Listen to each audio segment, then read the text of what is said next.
Hamas और Israel की जंग और ज्यादा भीषण होती चली जा रही है और जो तस्वीर आप देखेंगे दिन बर दिन वो और ज्यादा भीषण और भयानक होती जा रही है। और ऐसे में जो लोग हैं, जो नागरिक हैं, सबसे ज्यादा वो परेशान हैं। लेकिन क्या आप ये जानते हैं कि हमास को बनाने वाला, हमास की नींव रखने वाला खुद इजरायल ही था।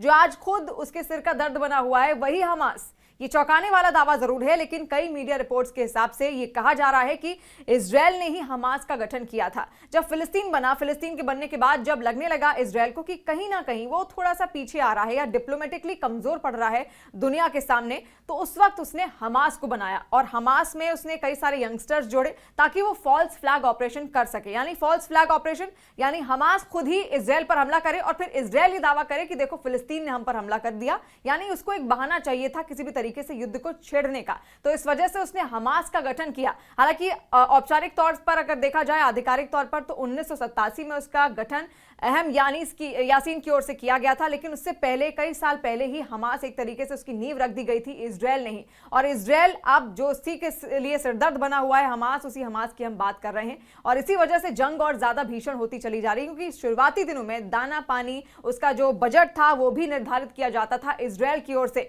यानी आप सोचिए किस तरीके से पहले खुद ही इजरायल ने हमास को बनाया, खुद फॉल्स फ्लैग ऑपरेशंस खुद पर करवाने के लिए। लेकिन बाद में धीरे धीरे जो हमास था उसने फिलिस्तीनियों के साथ अपने कहीं ना कहीं हमदर्दी जोड़ी और वो धीरे धीरे कर इजरायल का दुश्मन बन गया। और आज जो युद्ध आप देख रहे हैं और ज्यादा भीषण किस तरीके से होता जा रहा है, कई जगह पर हमास को देखा भी गया है कि वो कई सारे आधुनिक जो उपकरण हैं उनका इस्तेमाल कर रहा है वॉरफेयर के लिए, युद्ध लड़ने के लिए, इजरायल को हराने के लिए। उस जंग में कई सारे एंटी बैलिस्टिक मिसाइल्स का उसकी ओर से इस्तेमाल किया गया है। कासम और कुछ जैसी मिसाइलों का भी वो इस्तेमाल कर रहा है। उसके अलावा कॉर्नेट गाइडेड मिसाइल सिस्टम का भी इस्तेमाल उसकी ओर से किया जा रहा है। और ईरान यहां पर खुलकर समर्थन दे रहा है हमास को। इसके अलावा कई सारे मुस्लिम देश हैं जो हमास को अपना समर्थन यहां पर साफ तौर पर दे रहे हैं और कह रहे हैं कि जो कब्जा किया गया है यहां पर इजरायल की ओर से वेस्ट बैंक के इलाके में या फिर जो गाजा पट्टी है वहां से सीधे सीधे इजरायल को बाहर आना चाहिए। हालांकि अभी आपने देखा कि किस तरीके से अमेरिका के राष्ट्रपति जो बाइडेन भी आए हुए थे और औपचारिक बैठक उन दोनों के बीच में हुई। दोनों ने बातचीत भी कही